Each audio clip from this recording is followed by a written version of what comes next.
Tonight is the State of the Union, and what can we expect to hear out of President Biden? Well, first, I expect him to spend a lot of time on the economy. The economy has been one of his great success stories. Of course, inflation is an issue, but overall, the economy is doing extremely well.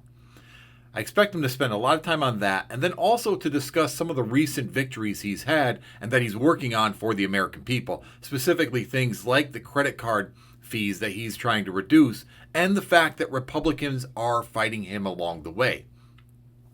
I also expect him to spend a lot of time on Ukraine and the conflict in the Middle East.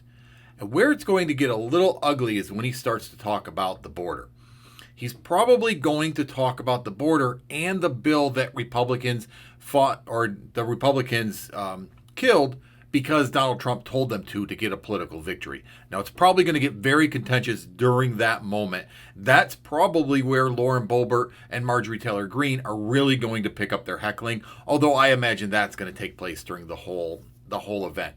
And don't be surprised if Republicans start a say her name chant, or start talking about Laken Riley and trying to get the president to acknowledge her or say her name or something like that.